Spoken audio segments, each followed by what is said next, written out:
இப்போ நான் வந்து பாபநாசம் சட்டமன்ற உறுப்பினராக இருக்கேன். பாபநாசம் சட்டமன்ற தொகுதியில் முஸ்லீம் வாக்காளர்கள் மிகவும் குறைவு. ஆனாலும் கூட மிக முக்கியமான முருகனின் 6 படை வீடுகளின் 4ஆம் படை வீடு சுவாமி மலையில் என்னுடைய தொகுதியில் தான் இருக்குது.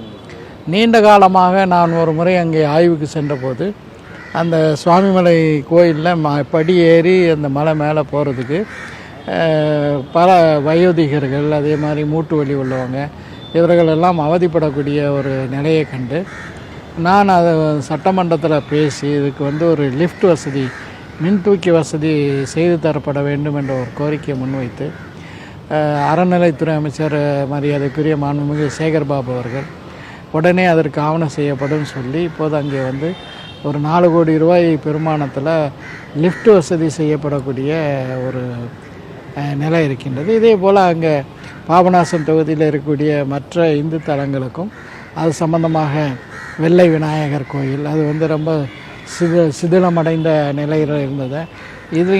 இது குறித்தும் சட்டமன்றத்தில் பேசி அதை வந்து புனரமைப்பு செய்யக்கூடிய பணிகள் எல்லாம் நடந்து வரக்கூடிய ஒரு சூழலை பார்க்கின்றோம்.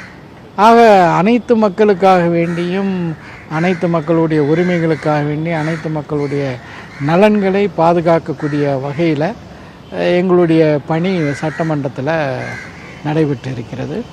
அது மட்டும் இல்லாமல் தமிழ்நாட்டை சார்ந்த மக்கள் சார்ந்த பல்வேறு எல்லா முக்கிய பிரச்சனைகள்லையும் நாங்கள் தலையிட்டு எங்களுடைய கருத்துக்களை சொல்லி அரசு அதன் பால் வந்து கவனம் செலுத்தக்கூடிய ஒரு நிலையை வந்து ஏற்படுத்தி இருக்கிறோம்.